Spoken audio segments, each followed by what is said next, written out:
Bismillahirrahmanirrahim. Assalamualaikum warahmatullahi wabarakatuh. Innal hamdalillah nahmaduhu wa nasta'inuhu wa nastaghfiruhu wa nastahdihi wa na'udzu billahi min syururi anfusina wa sayyiati a'malina. Man yahdihillahu fala mudilla lahu wa may yudlilhu fala hadiyalah. Asyhadu an la ilaha illallah wahdahu la syarika lahu wa asyhadu anna Muhammadan abduhu wa rasuluhu. Allahumma salli wa sallim ala nabiyyina Muhammad wa ala alihi wa ashabihi wa azwajihi wa ahli baitihi wa man tamassaka bi sunnatihi ila yaumil qiyamah. Amma ba'du, ma'asyiral muslimin, Bapak dan Ibu sekalian yang dimuliakan Allah Subhanahu wa taala. Alhamdulillah, semoga kita selalu menjadi hamba Allah yang banyak bersyukur kepadanya, dan semoga salawat beserta salam selalu Allah sampaikan kepada Rasulullah sallallahu alaihi wasallam. Bapak dan Ibu yang dimuliakan Allah Subhanahu wa taala, kembali kita duduk bersama mengenal orang-orang mulia yang berada di sekitar Rasulullah sallallahu alaihi wasallam untuk kita ambil ibrah, pelajaran dari apa yang mereka lakukan, apa yang terjadi pada mereka, bagaimana gerak-gerik mereka yang telah dikabarkan oleh Allah Azza wa Jalla, radhiyallahu anhum wa radu'an. Allah ridha kepada mereka dan mereka pun ridha kepada Allah Subhanahu wa taala. Generasi yang terbaik yaitu para sahabat Nabi sallallahu alaihi wasallam, dan malam ini kita sampai ke Abdullah bin Rawahah. Abdullah ibn Rawahah. Jarang awak dengar Pak kan? Ada yang pernah dengar Abdullah bin Rawahah? Salah satu peristiwa yang paling familiar kita dengar tentang panglima perang Rasulullah sallallahu alaihi wasallam. Ini Abdullah bin Rawahah, panglima perang yang dikirim oleh Rasulullah sallallahu alaihi wasallam menghadapi Romawi di Mu'tah dengan perbandingan pasukan 3.000 banding 200.000. Rasulullah utus 3 panglima perang, salah satu dari 3 panglima perang tadi inilah dia, Abdullah ibn Rawahah. Jadi macam ni kalau nak ngasih nama anak umpamanya Pak, nama-nama sahabat Nabi, tentu yang paling utama adalah Abdurrahman. Jangan kita mengambil inspirasi dari barat terus-terusan. Jadi ini Abdullah ibn Rawahah, panglima perang Nabi sallallahu alaihi wasallam. Kita akan lihat nih bagaimana nanti gambaran-gambaran sahabat yang mulia ini. Seperti biasa ada kata-kata mutiara, kutipan untuk sahabat yang dibahas, dan kutipan kata-kata mutiara untuk Abdullah bin Rawahah ini diambil dari hadis Rasulullah sallallahu alaihi wasallam, bahwa Rasulullah pernah mengatakan, yarhamullahu ibn Rawahah, innahu yuhibbul majalis allati tatabaha bihal malaikah. Semoga Allah merahmati Ibnu Rawahah. Jadi ternyata Rasulullah pernah mendoakan dengan menyebut namanya. Jadi Bapak dan Ibu dimuliakan Allah Subhanahu wa taala, ini berarti orang spesial. Begitu banyak para sahabat Nabi dan umumnya orang Islam dari awal sampai akhir nantinya. Tak semua yang disebut oleh Nabi namanya. Di dalam doa yang mulia yang disampaikan oleh Rasulullah sallallahu alaihi wasallam, tak semua disebutkan namanya. Nah, sekarang untuk Abdullah bin Rawahah tersebut namanya. Semoga Allah merahmati Ibnu Rawahah. Innahu yuhibbul majalis allati tatabaha bihal malaikah. Sesungguhnya Abdullah bin Rawahah ini adalah orang yang mencintai majlis-majlis, tempat-tempat berkumpul yang di sana para malaikat menghormatinya, para malaikat suka hadir di sana, para malaikat selalu berbondong-bondong segan di sana menghormatinya.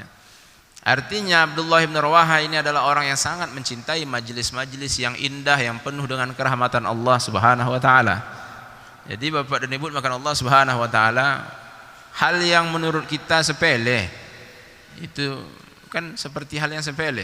Artinya suka ngumpul di sana, di sini, aktif di sana, aktif di sini. Tetapi Abdullah bin Rawahah ini walaupun dipandang sepele kegiatan tadi, suka ngumpul di sana di sini, tetapi ternyata kepribadian Abdullah bin Rawaha adalah dia suka dengan majelis-majelis yang mengandung dan mengundang rahmat Allah Subhanahu wa taala. Jadi Abdullah bin Rawaha itu berarti dia pintar, Pak, Bu. Selektif dia dipilihnya majelis-majelisnya tuh. Kalau ada majelis itu duduk sedang belajar agama, membicarakan bagaimana wahyu Allah, apa yang disampaikan oleh Rasulullah, itu hadir di situ Abdullah bin Rawaha. Kalau ada majelis yang enggak, berarti Abdullah bin Rawaha dia akan tinggalkan. Itu macam tua, Pak, nak bergabung sama kawan-kawan awak lagi duduk, rupanya tentang membicarakan ijazah palsu. Jangan awak duduk situ, Pak. Itulah salah satu ibrah yang kita ambil dari Abdullah bin Rawaha ini. Enggak usah kita duduk di majelis yang seperti itu. Apalagi majelis-majelis yang penuh dengan khurafat dan lainnya. Jadi Bapak dan Ibu dimakan Allah Subhanahu wa taala, Abdullah bin Rawaha ini adalah seorang yang memiliki kecenderungan dan menjadi hobi dia ini. Sahabat yang mulia ini dulu hobinya adalah di hal yang berkaitan dengan syair. Jadi dia penyair, Abdullah bin Rawaha. Kemudian beliau juga termasuk pemuka-pemuka dari kabilah Khazraj di Madinah. Jadi Abdullah bin Rawaha ini adalah orang Ansar, orang Madinah. Berarti Abdullah bin Rawaha dia tidak mengalami diskriminasi sebagaimana yang dialami oleh para sahabat Nabi Muhajirin. Kalau Muhajirin mereka luar biasa, 13 tahun di Madinah itu luar biasa diskriminasinya, siksaan, bahkan ada yang dibunuh. Nah yang di Madinah tidak seperti itu. Nah, walaupun tentunya ada juga ujian-ujian cobaan yang sudah kita bahas. Nah jadi Bapak dan Ibu, Abdullah bin Rawaha adalah sahabat Nabi ini. Dulunya dia adalah orang yang memang cenderungnya luar biasa kepada syair, dan itu sampai tatkala cahaya Islam di sini sudah muncul. Begitu Islam telah muncul, cahayanya sudah menerangi Mekah, kemudian sampai ke Madinah melalui dakwah Mus'ab bin Umair dan seterusnya. Ini Abdullah bin Rawaha, dia termasuk syu'ara, orang-orang yang ahli spesialis syair. Berarti ini orang seniman kalau bahasa kita itu. Jadi syair itu membutuhkan keterampilan tuh, Pak. Dan umumnya orang-orang yang mampu kemudian dia hobinya ke syair itu umumnya orang cerdas tuh, Pak. Karena dia bisa merangkai kata-kata yang indah. Makanya itu ada terkenal dalam sejarah itu. Ada seorang yang bernama Amr ibn Ubaid, ada yang mengatakan Amr ibn Ubaid, ada yang mengatakan Wasil bin Atha, antara dua dari mereka ini.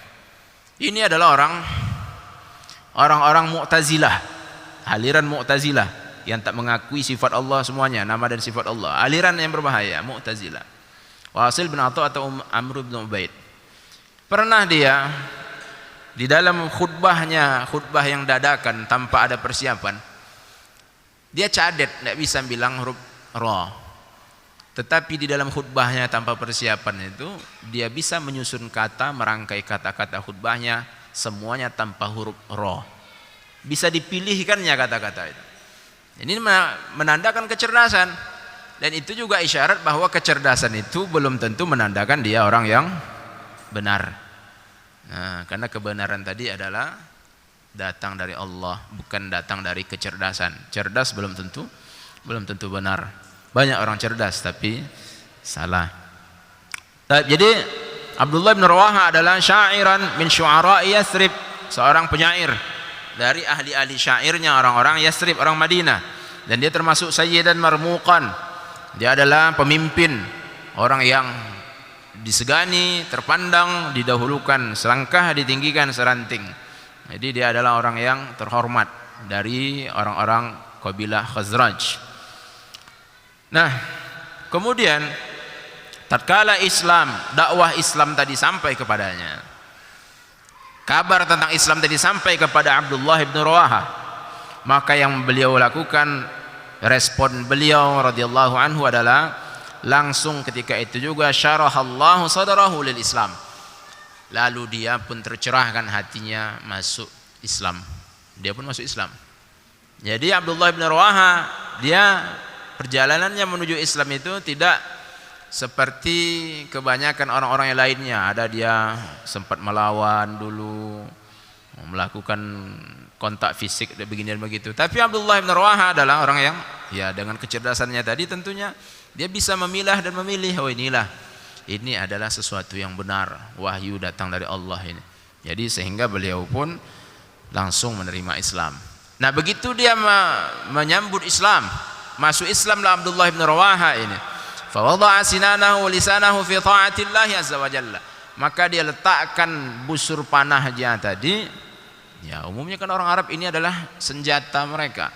Karena mereka adalah orang-orang yang harus siap untuk berperang. Karena suatu saat kapanpun bisa saja terjadi perang. Nah sehingga ini dikabarkan, dituliskan oleh ahli sejarah itu, dia letakkanlah panahnya itu, busur panahnya dan lidahnya di dalam ketaatan kepada Allah. Tadinya panah itu untuk faktor peperangan karena sentimen, karena isme, karena pertikaian yang tak ada harganya. Tadinya lisannya digunakannya untuk syair, untayan-untayan kata yang indah. Nah begitu dia masuk Islam, dua-duanya diletakkan di jalan Allah Subhanahu wa taala.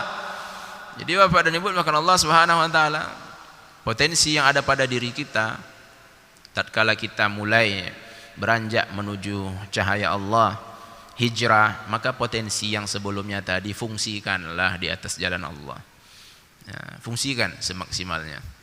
Dan juga dia fungsikan keduanya tadi untuk mencari keridhaan Rasulullah sallallahu alaihi wasallam. Nah, jadi Bapak dan Ibu makan Allah Subhanahu wa taala. Nah, Allah Azza wa Jalla telah menurunkan wahyunya yang mulia dalam surah Asy-Syu'ara. Jadi Allah sudah membicarakan tentang para penyair ini. Jadi di sini fa anzalallahu fihi wa fi sahibaihi. Allah Subhanahu wa taala menurunkan wahyunya yang berkaitan dengan Abdullah bin Rawaha dan dua orang sahabatnya. Jadi asbabun nuzul ayat ini dalam surah Asy-Syu'ara ini berkaitan dengan tiga orang ini, Abdullah bin Rawaha dan dua sahabatnya. Dua orang sahabatnya adalah Hassan ibn Thabit dan Ka'ab bin Malik. Tiga orang sahabat yang mulia ini Allah turunkan wahyu menceritakan tentang istisna, pengecualian dari orang-orang mukmin yang ahli dalam syair dan yang terbaik di antara mereka. Maksudnya apa nih pengecualian apa? Kita tengok nih. Pengecualian itu tentang apa? Allah Azza wa Jalla berfirman, "Wasyu'ara'u yattabi'uhumul ghawun." Dan penyair-penyair itu kata Allah, yattabi'uhumul ghawun, yang mengikuti mereka orang-orang yang berada di barisan di dalam kelompok komunitas penyair tadi adalah al-ghawun, orang-orang yang ya menyimpang, sesat. Ini kalau coba lihat artinya itu, al-ghawun itu artinya sesat. Maksudnya ini apa nih? Penyair-penyair itu kan cenderung dia mencari tempat-tempat sembunyi, tempat-tempat sunyi, lalu mulailah dia beruntai kata, menguntai katanya, lalu dia katakan oh rembulan. Itu kan bagaimana bisa dia berbicara dengan bulan lalu bulan tadi dikaitkannya. Nah disinilah Bapak dan Ibu, nanti angin ini telah menyampaikan kepadaku. Nah gimana caranya itu Pak? Jadi Bapak dan Ibu bukan Allah Subhanahu wa taala, ini maksudnya itu. Jadi asy-syu'ara'u yattabi'uhumul ghawun alam tara annahum fi kulli wadin yahimun wa annahum yaquluna ma la yaf'alun. Jadi Allah ceritakan nih bagaimana keburukan, bagaimana hal yang tidak baik pada ahli syair ini. Dan mereka ini orang-orang penyair ini, mereka selalu mengatakan apa yang tidak mereka kerjakan. Tidakkah engkau lihat wahai Muhammad bahwasanya mereka di setiap tempat itu mereka selalu melakukan hal yang tidak-tidak. Kemudian mereka mengatakan apa yang tidak mereka kerjakan. Lalu setelah itu, setelah Allah ceritakan penyair-penyair ini, penyair itu pemusik Pak. Penyair, syair itu beda dengan musik. Jadi syair-syair itu banyak di kalangan ulama, para ulama pun juga banyak membuat syair. Nah, ada syair yang keras dari Imam Syafi'i rahimahullahu taala membicarakan orang-orang yang terus berusaha untuk menjatuhkannya. Apa kata Imam Syafi'i? qul bima syi'ta fi masabati irdi fasukuti 'anil laimi jawab ma ana 'adimul jawab walakin ma minal usudi an tujibal kilab. Jadi syair itu ada dia sajaknya, ada ujungnya itu sama hurufnya. Itu ada ketentuannya, pelajarannya di pelajaran sastra bahasa Arab balaghah. Itu Imam Syafi'i, ada syair-syairnya, ada diwannya, diwan istilahnya itu, bait-bait syair karangan dari Imam Syafi'i. Tapi Imam Syafi'i membuat syair tadi adalah syair berkaitan dengan ilmu, dengan agama. Nah pertanyaannya, apakah Imam Syafi'i membuat syair tadi itu dibarengi dengan gitar? Jadi Bapak dan Ibu, tidak ada gitar di situ. Jadi jangan dicari-carikan dalil untuk menjadi dalih melegitimasi yang sudah terlanjur terjadi. Tidak. Syair itu berbeda dengan musik. Jadi setelah Allah ceritakan bagaimana hal-hal tidak baiknya pada orang-orang syair tadi, penyair tadi, lalu Allah berikan pengecualiannya, illalladzina amanu wa amilus salihati wa dzakarullaha katsira wa antasaru min ba'di ma zulimu. Kecuali kata Allah, mereka penyair yang mereka beriman dan mereka beramal saleh dan mereka mengingat Allah Subhanahu wa taala di banyak waktu, di banyak kesempatan dia terus ingat kepada Allah, dan mereka membela diri mereka tatkala mereka telah dizalimi. Artinya mereka berjuang, mereka melakukan jihad. Jadi orang-orang yang seperti ini kalau membuat syair, maka orang-orang inilah pengecualian, berarti ini bukan orang yang buruk. Nah, jadi Bapak dan Ibu melakukan Allah Subhanahu wa taala. Jadi kalau ada syair yang dibuat oleh orang-orang yang baik-baik seperti hal yang kita bahas ini adalah Abdullah bin Rawaha, kemudian Hasan ibnu Thabit, Ka'ab bin Malik, maka ini adalah syair-syair yang, maka lanjut lagi dia seperti para ulama pun seperti Imam Syafi'i dan lain-lainnya, ada syair-syair mereka, maka ini adalah syair yang dikecualikan oleh Allah Subhanahu wa taala. Namun ayat di dalam surah Asy-Syu'ara ini tadi, asbabun nuzulnya ini berkaitan dengan Abdullah ibn Rawaha.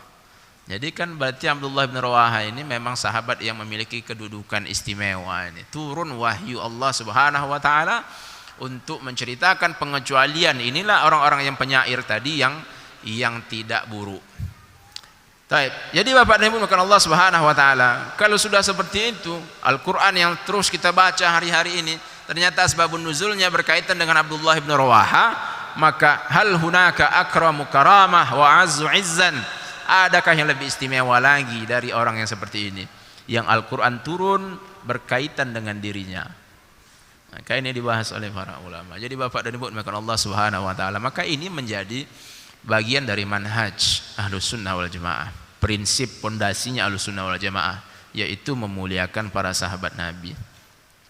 Al-Quran itu turun banyak berkaitan dengan peristiwa para sahabat Nabi. Itu nak disepelekan sahabat Nabi ini. Maka ini adalah hal yang tak boleh kita jadikan keyakinan seperti itu Bapak dan Ibu. Karena ada, kemarin juga kita dengar ada seminar-seminar membicarakan itu. Apa ciri khasnya Wahabi ini? Apa ciri khas Salafi? Salafi Wahabi itu selalu membahas sahabat-sahabat Nabi ini. Nah, ini bapak-bapak kena semuanya nih. Jadi Bapak dan Ibu maka Allah Subhanahu wa taala, Salafi Wahabi itu selalu dia mengidolakan sahabat-sahabat Nabi. Ya, benar. Bagaimana bisa kita kesampingkan sahabat Nabi, orang-orang yang seperti ini, yang Allah telah ridha kepada mereka, dan Islam tadi turun dan disambut oleh mereka semua, dan termasuk Al-Quranul Karim pun banyak turun berkaitan dengan mereka. Baik, Bapak dan Ibu makan Allah Subhanahu wa taala. Kemudian Abdullah bin Rawaha ini dia ikut serta di dalam Bai'atul Aqabah. Jadi belum sampai lagi Rasulullah ke Madinah ketika terjadi itu di tahun 10 dan di tahun 11 atau di tahun 9 dan 10 Hijriah. Kenabian sebelum Nabi pindah ke Madinah. Ya, tahun 10 dan 11. Nah, tahun 10 dan 11 kenabian. 1 tahun dan 2 tahun sebelum Nabi sampai ke Madinah, itu terjadi Bai'atul Aqabah, yaitu orang-orang Madinah pergi ke Mekah. Sampai ke Mekah mereka berbaiat kepada Rasulullah sallallahu alaihi wasallam, berjanji setia dengan segala poin-poinnya tadi, yaitu menjaga tauhidnya, terus akan membela Rasulullah sallallahu alaihi wasallam, mengikuti perintah Allah, meninggalkan larangan Allah Subhanahu wa taala dan seterusnya. Kemudian Bai'atul Aqabah yang kedua adalah berjanji setia akan membantu, menjaga, kemudian menjadi tamengnya Rasulullah sallallahu alaihi wasallam. Nah, jadi Abdullah bin Rawaha dia terlibat, hadir di sana Bai'atul Aqabah itu. Berarti detik-detik mulai dimulainya perjalanan baru dakwah Islam ini ketika Rasulullah di Madinah tadi, ada peran Abdullah bin Rawaha di sana. Kemudian setelah dia masuk Islam tadi juga yang dilakukan oleh Abdullah bin Rawaha ini, hidupnya semuanya diarahkan kepada ketaatan kepada Allah Subhanahu wa taala. Jadi Bapak dan Ibu dimakan Allah Subhanahu wa taala, beginilah yang selalu terjadi kepada orang-orang yang telah mendapatkan hidayah. Maka kita Bapak dan Ibu, kalau kurang semangat kita ibadah, tengoklah kepada mereka-mereka seperti ini. Dan kita yang sudah hijrah, yang baru hijrah, ini harus dicari Bapak dan Ibu. Ketika kita sudah hijrah atau baru hijrah tetapi semangat ibadah itu tidak ada, itu masih singkil tuh Pak. Singkil tuh ya kapan-kapan aja, nanti udah nampak lagi di tangannya berasap tuh. Nah, dia baru hijrah, saya baru hijrah alhamdulillah, masya Allah. Nah, besok nampak dia duduk sambil megang kartu. Nah, jadi jangan sampai semangat itu nggak tumbuh. Orang-orang hijrah itu harus memiliki semangat yang besar Bapak dan Ibu. Nah, Abdullah bin Rawaha bahkan qada jami'a umrihi 'abidan mujahidan. Abdullah bin Rawaha menghabiskan semua usianya tadi untuk beribadah kepada Allah dan berjihad, berjuang di jalan Allah Subhanahu wa taala. Qawaman bil lail, di malam harinya dia qiyamul lail. Qiyamul lail sulit tuh Pak. Qiyamul lail itu enggak sulit. Cuman enggak ada kemauan. Itu aja masalahnya. Qiyamul lail, salat witir sajakah atau salat tahajud, takkan sampai setengah jam itu. Cuman karena kita tak punya niat. Jadi coba sekali-sekali kita tumbuhkan niat kita, tengah malam setengah jam bangun untuk qiyamul lail. Abdullah bin Rawaha setelah dia masuk Islam, malamnya selalu dia hidupkannya. Sawwaman bin nahar, di siang harinya dia selalu berpuasa. Itulah menjadi rutinitasnya Abdullah bin Rawaha. Begini Pak. Jadi kalau kita sudah hijrah tadi punya semangat macam ini, semoga Allah istiqomahkan. Tapi kalau tidak ada semangat ibadahnya, itu hati-hati Pak. Masih singkil seperti itu. Kemudian Abu Darda radhiyallahu anhu menceritakan tentang Abdullah bin Rawaha ini. Ada sebuah kejadian. Masih ingat lagi? Kita pernah bahas Abu Darda radhiyallahu anhu. Abu Darda masuk Islam melalui siapa? Melalui peristiwa Abdullah bin Rawaha ini. Kalau kita flashback dikit, kita ulangi sedikit. Ada yang ingat bagaimana kejadian masuk Islamnya Abu Darda? Gara-gara Abdullah bin Rawaha pulang dari perang Badar, langsung dia ke rumah Abu Darda. Abu Darda sedang di kedai, sedang menggaleh, sedang berjualan. Di rumahnya hanya ada istrinya. Abu Darda dengan Abdullah bin Rawaha kawan karib dekat luar biasa. Lalu begitu dia pulang dari perang Badar, langsung dia ke rumahnya Abu Darda. Yang ada di sana Ummu Darda, istrinya Abu Darda. Dia minta izin masuk ke rumah, dikasih. Begitu masuk ke rumah Abdullah bin Rawaha, masuk ke rumah Abu Darda, lalu dia masuk ke dalam ruangan yang spesial di rumah Abu Darda, dari ruangan yang ada berhalanya. Karena orang kayo, pemuka masyarakat itu di masa-masa itu tandanya satu, inilah salah satu tandanya tadi adalah di rumahnya ada berhala. Kalau di rumahnya ada berhala berarti itu orang kayo atau pemuka masyarakat. Begitu masuk Abdullah bin Rawaha ke dalam rumahnya Abu Darda, langsung dihantamkannya, dipukulnya, dihancurkannya berhala tadi dengan penokok yang memang sudah dibawanya. Wah, dihancurkannya. Lalu dia pun pergi meninggalkan keadaan macam itu. Ummu Darda ketakutan, tak berapa lama Abu Darda pulang. Begitu pulang tengoknya istri ketakutan, dia panik. Apa yang terjadi? Tengoklah dalam tuh. Apa yang dilakukan oleh sahabatmu Abdullah bin Rawaha. Begitu tengoknya emosi Abu Darda. Tapi emosinya mulai reda dan dia gunakanlah dia gunakanlah pemikirannya, renungannya. Tak mungkin Tuhan macam ini. Dan dia pun masuk Islam. Nah, Abu Darda ini sahabat dekatnya Abdullah bin Rawaha. Dia pernah bercerita ini, laqad ra'aituna ma'an nabi alaihi salatu wasalam fi ba'di asfarihi fil yaumil haris syadidil har. Kami pernah dalam sebuah safar bersama dengan Rasulullah sallallahu alaihi wasallam di cuaca yang sangat luar biasa panasnya. Kan? Jadi Bapak dan Ibu, ini sahabat kalau kita bahas maka akan terhubung ke Rasulullah sallallahu alaihi wasallam pembahasannya. Jadi ternyata inilah perjalanan hidup yang dijalani oleh Rasulullah sallallahu alaihi wasallam dalam membawa Islam ini. Jadi Bapak dan Ibu, Islam ini dibawa oleh Rasulullah ini perjalanan 23 tahun Islam ini yang didakwahkan oleh Rasulullah.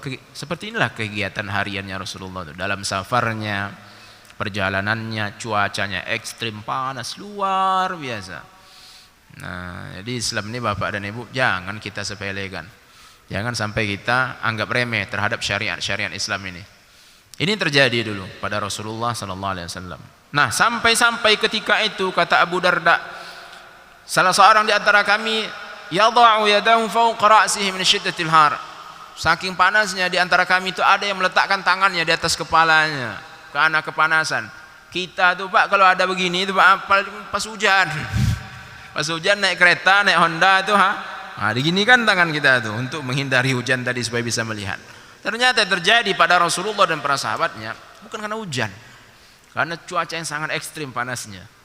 Maka mereka pun meletakkan tangannya, alat-alat enggak ada. Lalu mereka naungilah kepala mereka dengan tangannya sendiri. Wa ma fil qaumi shaimun illa Rasulullah sallallahu alaihi wasallam wa Abdullah bin Rawaha.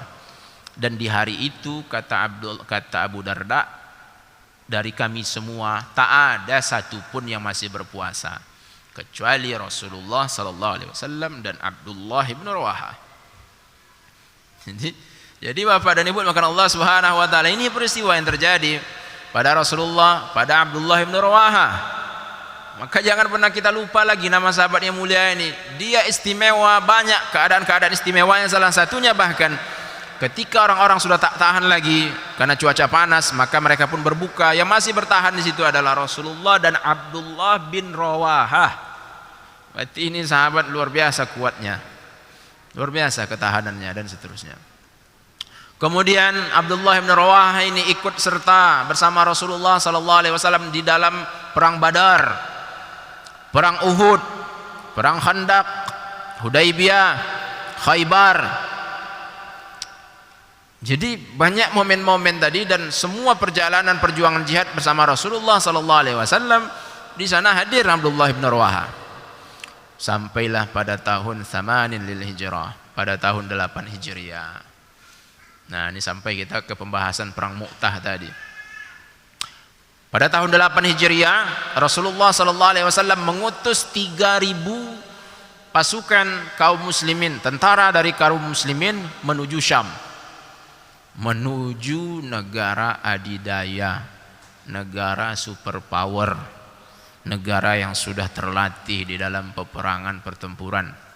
Dunia ini cuma 2 negara inilah yang paling ditakuti dunia, Romawi dan Persia.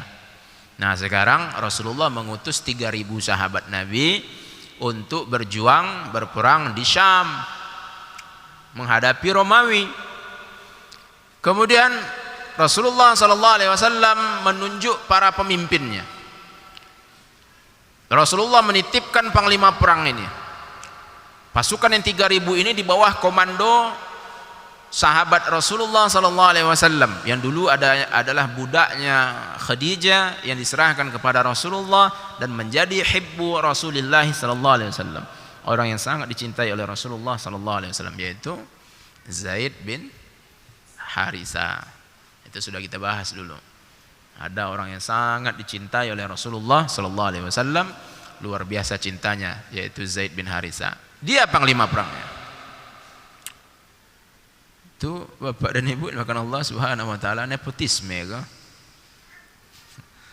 Bisa kita katakan nepotisme?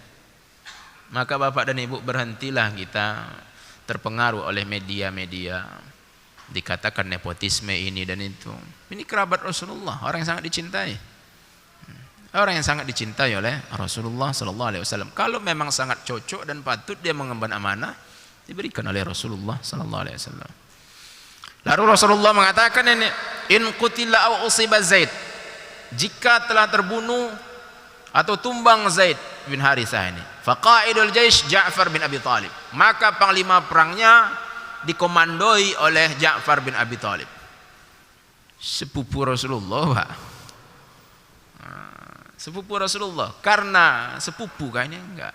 Karena Rasulullah sallallahu alaihi wasallam adalah tentunya mendapatkan petunjuk dari Allah Subhanahu wa taala, bukan karena isme dan seterusnya. Nah, jadi panglima perang yang dititipkan oleh Rasulullah, diberikan amanah tadi adalah Zaid bin Haritha. Kalau dia tumbang maka Ja'far bin Abi Thalib. Fa in qutila aw usiba Ja'far, kalaulah terbunuh atau tumbang Ja'far, fa qaidul jaish Abdullah bin Rawaha, maka panglima perangnya berpindah kepada Abdullah bin Rawaha. Jadi Abdullah bin Rawaha masuk ke panglima perang yang ketiga. Fa in qutila Abdullah bin Rawaha aw usib, kalaulah telah terbunuh atau tumbang Abdullah bin Rawaha, maka falyakhtaril muslimun rajulan minhum yaj'alunahu amiran alaihim, maka silakan kaum muslimin, kalian pilihlah pemimpin yang nantinya akan menjadi pemimpin untuk kalian. Jadi 3, lepas dari 3 silakan kalian lihat sendiri siapa yang memang cocok, yang memang patut. Jadi Bapak dan Ibu makan Allah Subhanahu wa taala, ini yang menyampaikan siapa? Rasulullah sallallahu alaihi wasallam. Kabar yang dikabarkan oleh Rasulullah sallallahu alaihi wasallam itu pasti benar. Jadi kalau udah kabar dari Rasulullah, kalau seandainya terbunuh atau tumbang, itu kalau awak di posisi itu, Pak, tidak jadi kita pergi itu, Pak. Kalau kita di posisi itu enggak jadi kita pergi itu. Maka itulah perbedaan yang sangat jauh antara kita dengan para sahabat Nabi. Ini kan udah ada isyaratnya. Udah ada isyaratnya. Sudah sangat banyak kabar-kabar tentang kematian yang dikabarkan oleh Rasulullah sallallahu alaihi wasallam. Ali bin Abi Thalib dikabarkan oleh Rasulullah bahwa kematiannya nantinya adalah dengan keadaan darah yang mengalir di kepalanya. Sampai Ali bin Abi Thalib ketika dalam keadaan demam luar biasa, orang-orang ketakutan dengan sakitnya Ali bin Abi Thalib, dia mengatakan, demi Allah aku tak akan mati oleh demam ini, kata Ali bin Abi Thalib. Sampailah dari kepalaku mengalir darah. Apalagi bagaimana Ammar bin Yasir dikabarkan oleh Rasulullah, ya Ammar, yaqtuluka fi'atun baghiyah, engkau akan dibunuh oleh kelompok yang keras, radikal, ekstrim, keras, yang dia melawan pemimpin tadi. Itu kalau awak di posisi itu, Pak, kita tengok-tengok ya, tuh mana kelompok itu ya. Mulailah siap-siap ketakutan kita. Tapi itulah perbedaan yang sangat jauh kita dengan para sahabat Nabi radhiyallahu anhum. Nah, jadi itu kabar dari Rasulullah sallallahu alaihi wasallam, pesannya untuk para panglima perang ini. Kemudian Bapak dan Ibu makan Allah Subhanahu wa taala, ketika tentara ini mau berangkat, ketika tentara ini mau menuju Mu'tah tadi, Rasulullah sallallahu alaihi wasallam masih memberikan para pemimpin tadi semangat, kata-kata, pesan-pesan kepada mereka. Falamma wadda'u Abdullah bin Rawaha ja'ala yabki. Jadi ada Bapak dan Ibu makan Allah Subhanahu wa taala, tatkala Abdullah bin Rawaha tadi bersama kaum muslimin berangkat nih mulai menuju Mu'tah, orang-orang yang tinggal di Madinah ya mulai berpisahlah mereka dengan Abdullah bin Rawaha, dengan semua tentara tadi. Tapi ketika itu didapatilah Abdullah bin Rawaha menangis. Berangkatnya tadi dalam keadaan menangis. Orang-orang pun bertanya, "Ma yubkika ya ibn Rawaha? Apa yang membuat engkau menangis wahai ibn Rawaha?" Dijawab oleh Abdullah bin Rawaha, "Demi Allah, ma yubkini hubbud dunya." Yang membuat aku menangis ini bukanlah karena cinta dunia. Jadi Abdullah bin Rawaha tadi menangisnya itu bukan karena dia memiliki keyakinan, rasa bahwa dia akan berpisah dari istrinya, dari keluarganya, enggak, itu bukan dunia ini. Namun aku telah mendengar Rasulullah sallallahu alaihi wasallam pernah mengatakan, tatkala Allah azza wa jalla telah berfirman, wa im minkum illa wariduha kana ala rabbika hatman maqdiya. Dan sesungguhnya kalian, surah Maryam ayat 71, sesungguhnya di antara kalian ini, sesungguhnya kalian ini pasti akan melihat neraka itu. Dan itu semua dari Tuhan kalian, hatman maqdiya. Itu adalah ketetapan yang sudah selesai, ketetapannya sudah pasti. Jadi Allah Subhanahu wa taala mengabarkan bahwa kita akan melihat neraka. Fa ayqantu bil ghurud, kata Ibnu Rawaha, maka aku pun meyakini bahwa aku akan melihat itu neraka itu. Walakinni lastu adri kaifa li ba'dahu bis sadar, namun aku enggak tahu bagaimana cara aku bisa melewati neraka itu.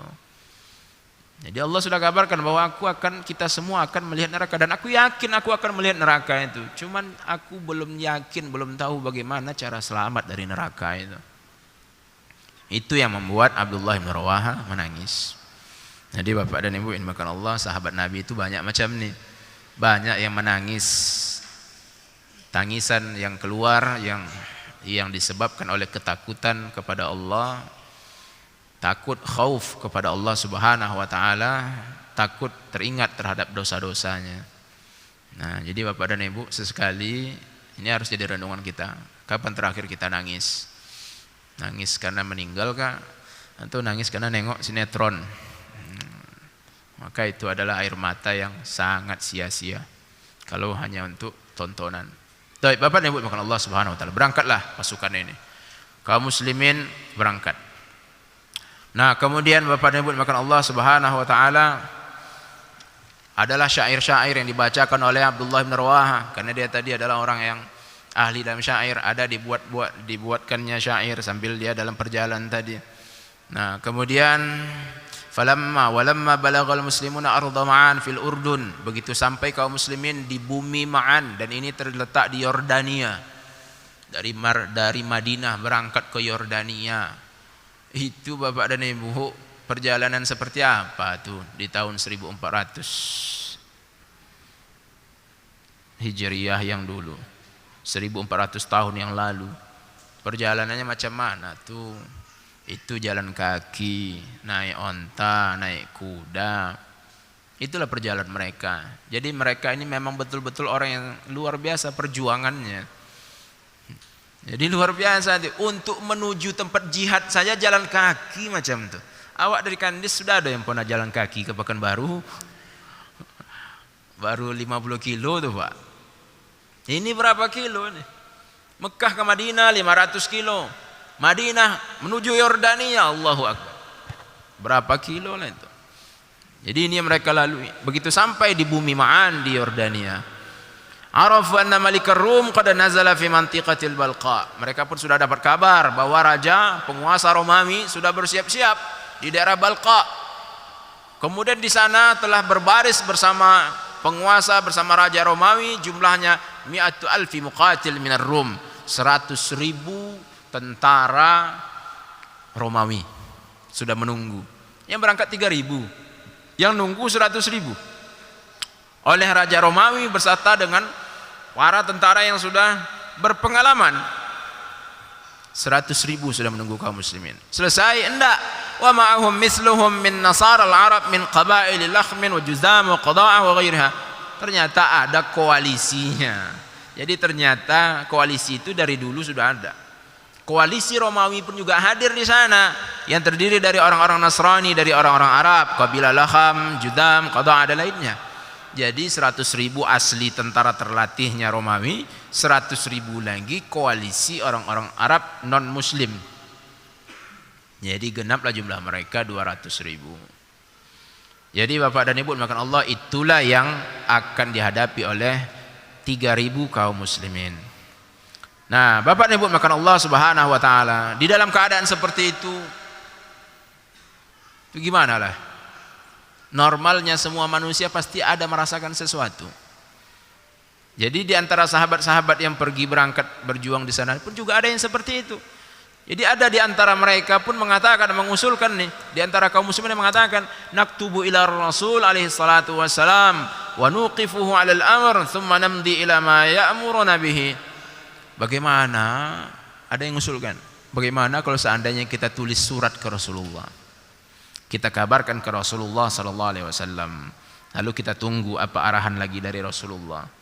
Nah, kalau sudah ada arahan dari Rasulullah maka kita laksanakan. Nah, ini kan usulan-usulan tadi muncul dari mana penyebabnya? Karena ada rasa tatkala melihat jumlah yang seperti ini, tentu seperti itu. Lalu dalam keadaan seperti itu datanglah panglima perang yang memang tidak salah Rasulullah menunjuknya, yaitu Abdullah bin Rawaha. Ini pun mengatakan, ya qaum innal lati tatlubuna qad adraktumuha wa nahnu ma nuqatilu an-nasa bi'adadin wala quwwah wa inna ma nuqatiluhum bihadha ad-din alladhi akramana Allahu biha. Wahai masyarakat, wahai kaum muslimin, sesungguhnya yang kalian cari-cari, yang kalian ingin-inginkan itu, maksudnya apa tuh?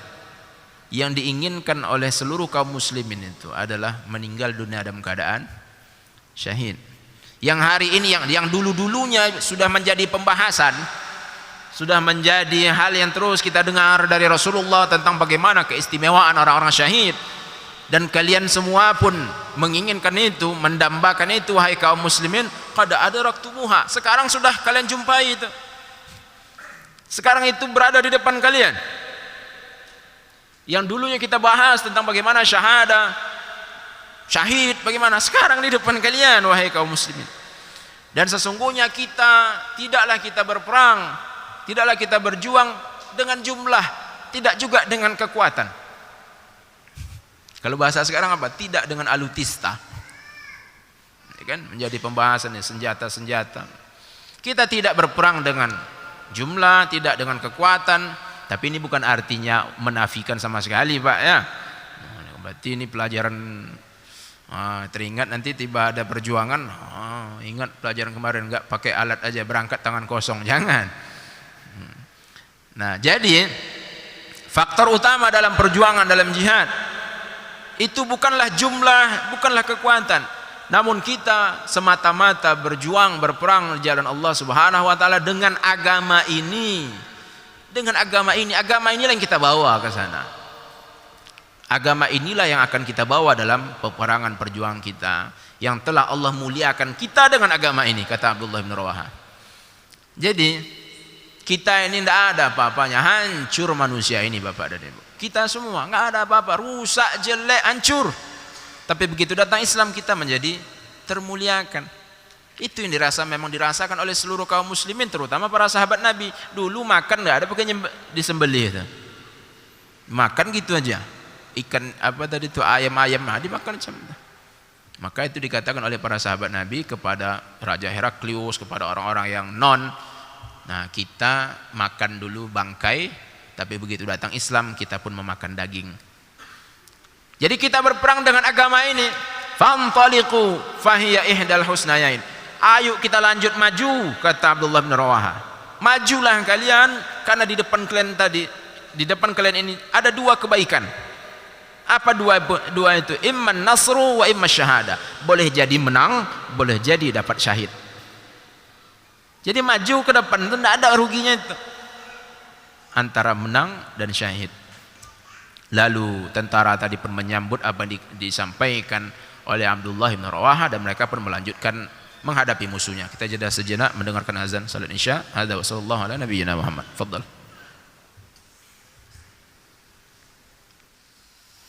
Allahu akbar, Allahu akbar, Allahu akbar, Allahu akbar.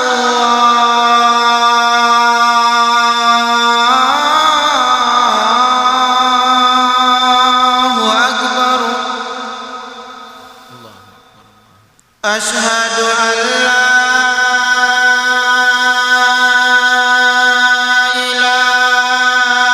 illallah.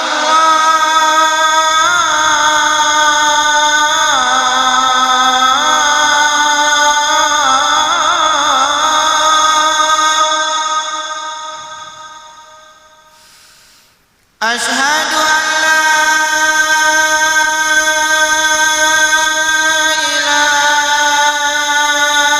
ilaha illallah.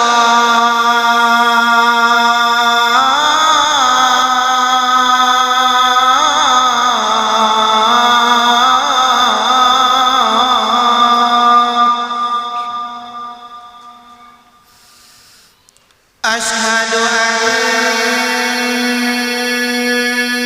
Muhammadan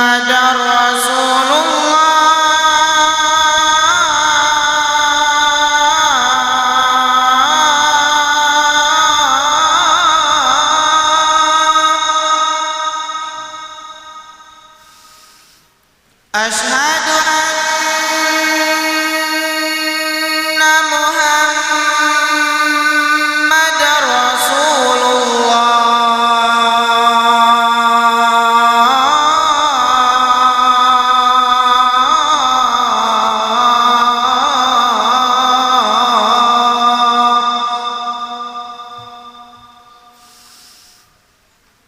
حي على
Bismillah, alhamdulillah, salatu wassalamu ala rasulillah, ma ba'd.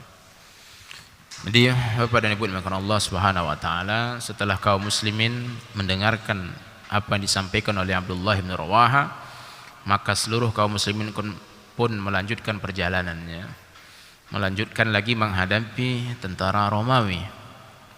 Sampailah kaum muslimin di hari berikutnya berhadapan wajah dengan wajah dengan orang Romawi di tempat yang bernama Mu'tah. Begitu sampai di sana, perang pun dimulai.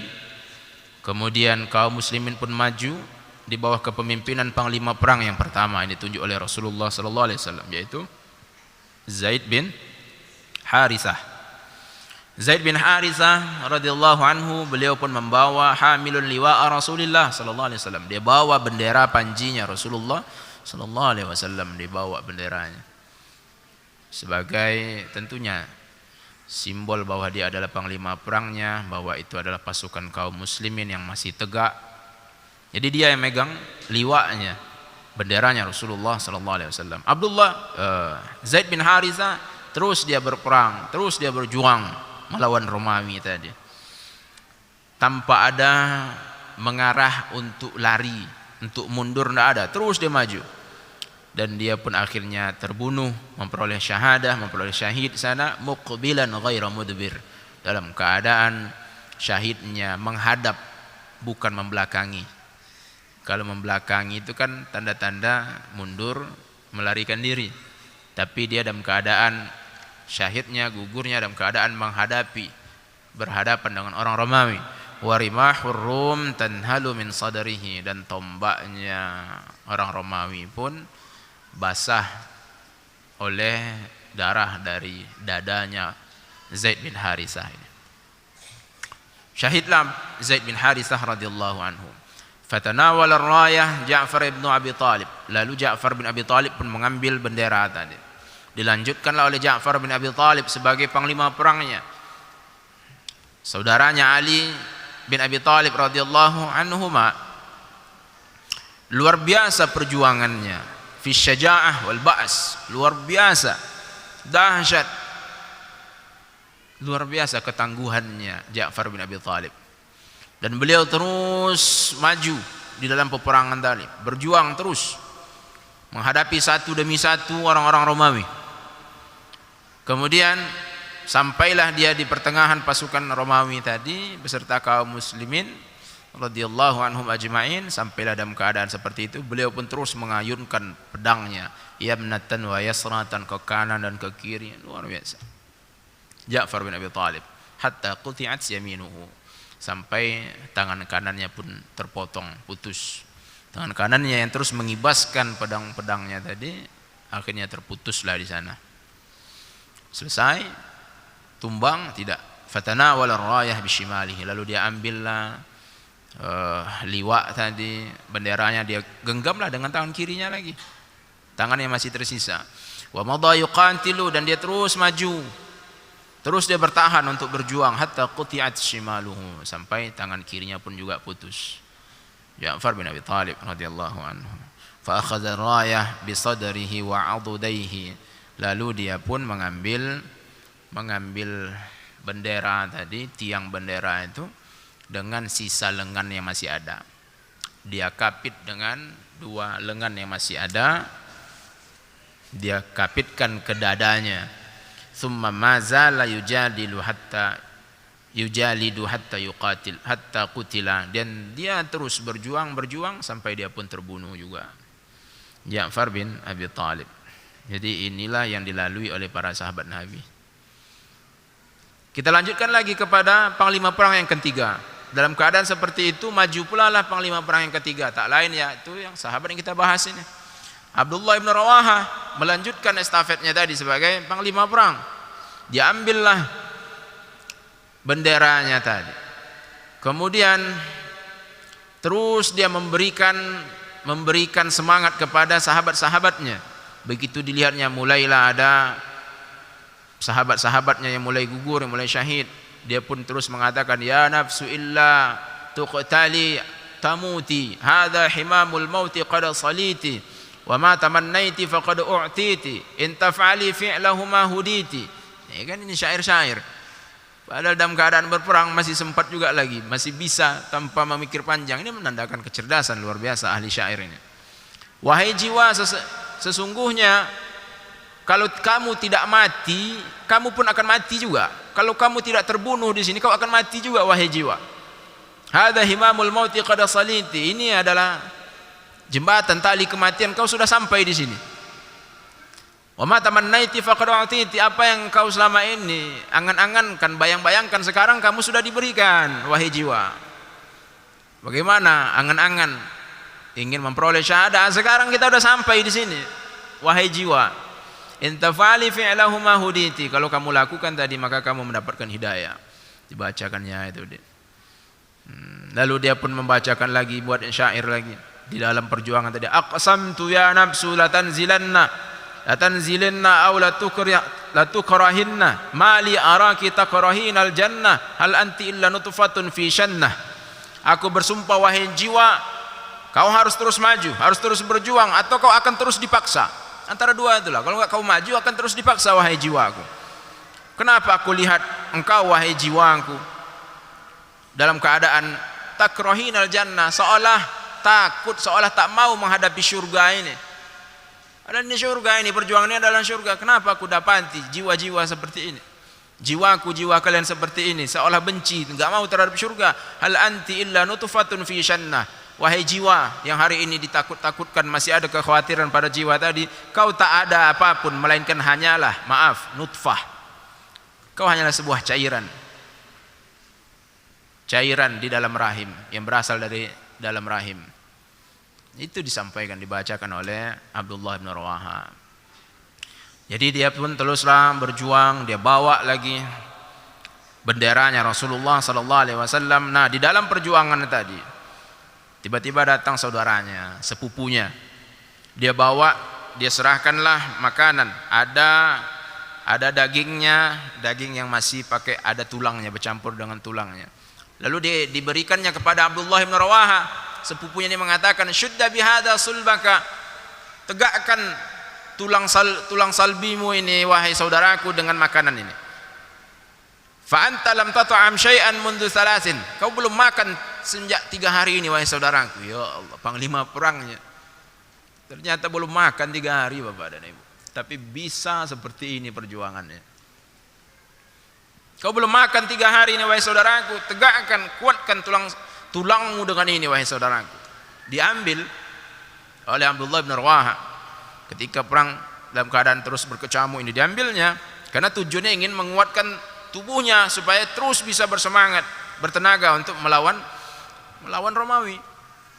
Lalu dia pun mengambilnya, mulailah dia masukkan ke mulutnya, dia kunyah daging tadi. Dalam keadaan dia mengunyah, ra'a masari al-muslimina amamahu. Sambil mengunyah karena ini sedang berperang, dia lihat kaum muslimin pun mulai berguguran. Lalu dia pun mengatakan kepada saudaranya tadi, "Bi'sar rajul anta ya ibn Rawaha." Seburuk-buruk orang kaulah wahai saudaraku Ibn Rawaha.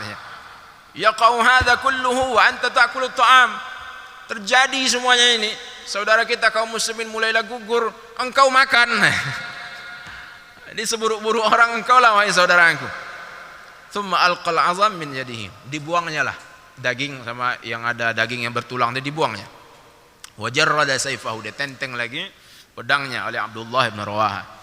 Wa awghala fi sufufir rum la yalwi ala syai'. Dia pun terus maju meringsak ke dalam barisannya orang-orang Romawi tanpa menoleh ke belakang sedikit pun, dan terus dia berjuang berperang hatta hawa syahidan.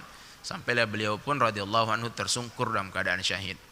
Jadi semoga Allah merahmati Abdullah bin Rawaha. Dan benar apa yang dikatakan oleh Rasulullah sallallahu alaihi wasallam bahwasanya Abdullah bin Rawaha kana yuhibbul majalis allati tatabaha bihal malaika, adalah orang yang sangat suka terhadap majelis-majelis, tempat-tempat, momen-momen perkumpulan orang-orang yang terus di majelis tadi disukai, dihormati, disenangi oleh para malaikat. Jadi Bapak dan Ibu dimakan Allah Subhanahu wa taala, dari awal sampai akhir kita bahas Abdullah bin Rawaha tadi. Dia adalah seorang penyair awalnya. Lalu di ujungnya ternyata menjadi panglima perang. Bagaimana menakjubkannya seorang sahabat Nabi yang dulunya hanyalah seorang yang puitis, seorang yang membuat syair, tapi di penghujungnya menjadi panglima perang tanpa ada kursus pelatihan ini pelatihan itu, tapi bisa menjadi panglima perang. Dan yang dihadapi bukan antar Madinah Mekah, bukan antar Arab, bukan, tapi yang dihadapinya adalah negara superpower. Jadi Bapak dan Ibu, kok bisa seperti itu? Itulah Islam. Apa pesan Khalifah Sulaiman bin Abdul Malik kepada anaknya? Fabil ilmi yashraful wadi' wa ya'lul ariqa ala maratibil muluk. Wahai anakku, dengan ilmu agama ini, dengan agama ini yashraful wadi', maka kau akan memperoleh kedudukan yang mulia, yang tinggi. Tinggi kedudukannya. Tadi penyair, ya mungkin membaca syair, mengarang begini dan begitu. Sekarang menghadapi orang Romawi, raja Romawi dihadapinya 200.000 bersiap-siap untuk melawannya. Tinggi kedudukan seorang muslim tadi. Abdullah bin Rawaha seperti itu. Wa ya'lul ariqa ala maratibil muluk, kata Khalifah Sulaiman bin Abdul Malik. Dan dengan Islam ini pula lah, dengan ilmu Islam inilah akan meninggikan derajat para budak sama seperti derajatnya para raja. Jadi Bapak dan Ibu makan Allah Subhanahu wa taala, itulah Islam. Islam ya'lu wa la yu'la ilaih, dan dia akan menjadi yang tertinggi, tak ada yang lebih tinggi darinya. Jadi kalau kita ingin memiliki hal yang seperti para sahabat Nabi tadi, maka cukuplah Islam sebagai bahan pendidikan kita. Bapak dan Ibu makan Allah Subhanahu wa taala, terakhir, maka kepada anak-anak kita edukasikanlah, berikanlah pendidikan yang seperti ini. Nah, jadi berikanlah pendidikan Islam. Jadi para sahabat Nabi ini menjadi panglima perang, ini menjadi panglima perang hasil dari pendidikan Islam, hasil apa yang disampaikan oleh Rasulullah sallallahu alaihi wasallam, hasil apa yang Allah kabarkan dalam wahyunya, maka mereka pun menjadi orang-orang yang tangguh. Nah, jadi Bapak dan Ibu, ini kita berikan, kita transfer kepada anak-anak kita.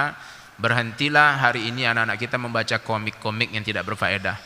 Suguhkan kepada mereka gizi-gizi yang seperti ini. Inilah Islam itu.